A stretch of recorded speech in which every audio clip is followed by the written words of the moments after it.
العاشورة من الأصناف المحببة لكل الناس ومعروفة بقيمتها الغذائية العالية. هنعملها النهاردة بكل تكاتها وبالمقادير المظبوطة بالملي. يلا بينا على الطريقة. أول حاجة معايا هنا نص كيلو من الغلة، نقعاه من بالليل وممكن ننقعه في مية سخنة لمدة ساعتين. بعد كده هجيب حلة على النار واحط فيها مية واسيبها تغلي على النار لمدة نص ساعة لحد ما تحسي ان هي استوت. بعد كده هصفيها من المية ومفيش مشكلة لو اتبقى فيها شوية مية كده صغيرين، مفيش مشكلة خالص.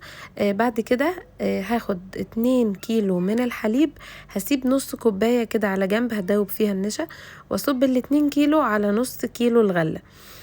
بعد كده هحتاج نص كيلو من السكر، ما يعادل كوبايتين وربع تقريبا من السكر. وهقلب كده المكونات دي معايا لحد ما السكر يدوب.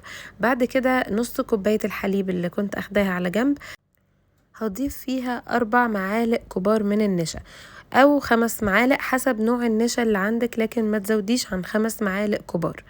هقلب النشا كويس في الحليب البارد واضيفه على خليط الغلة والحليب اللي انا حضرته. بس كده هستمر في التقليب لحد ما القوام معايا يبقى تقيل. بعد كده هضيف الفانيليا، وكانت عندي هنا سائلة، مفيش مشكلة لو عندك البودر حطي ظرفين. ومجهزة بقى معايا القشطة اللي هي وش اللبن. ولو عندك قشطة عادية من اللي هي بتبقى الجاهزة، بس أنا بحب دي، يفضل القشطة الطبيعية. تضيفيها بتدي طعم غني كده وقوام كريمي وبتخليها جميلة جدا.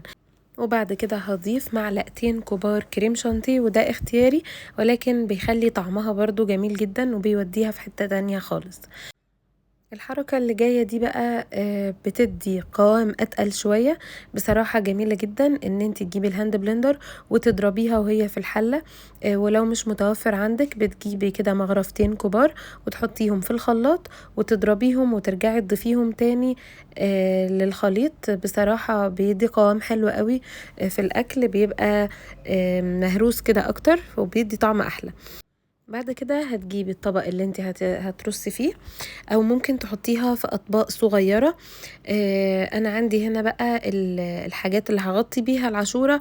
اول حاجة بنبدأ بالقرفة، هي التوزيعة دي بتديها شكل جميل قوي. اول حاجة بتبدأي بترشي القرفة المطحونة، وبعد كده جوز الهند اللي هو الخشن، وممكن برضو اللي بيبقى مبشور رفيع، وبعد كده الزبيب واي نوع مكسرات عندك تقدري تستخدميه. وبعد كده نرش تاني رشة القرفة. يعني هي الفكرة انك بترشي الاول القرفة وبعدين تحطي مكسراتك وجوز الهند والحاجات اللي انت هتزوقي بيها، بعد كده برضو تديها رشة قرفة تاني. بصراحة بتبقى طعمها خطير، ومش شرط طبعا ناكلها في يوم عاشوراء، احنا بناكلها طول السنة، وقيمة غذائية عالية جدا للأطفال. أنصحكم كلكم تعملوها. انا هنا على الشاشة هسيب لكم مقدار بتاع كيلو واحد من الحليب. انا ضعفت المقدار لان بصراحة بحب اوزعها لكل حبايبي واللي حواليا. تقدروا تعملوها في كيسات صغيرة او في اطباق اي اشكال عندكم. بصراحة بتطلع جميلة جدا. هتسيبوها في التلاجة لمدة 3 ساعات كده تبرد، وبألف هنا وعافية. ما تنسوش تعملوا لي لايك لو العاشورة عجبتكم. متأكدة بإذن الله ان هي هتعجبكم. كان معاكم ندى جمال. ما تنسوش الاشتراك في القناة وتفعيل زر الجرس. استنوني الوصفة الجاية.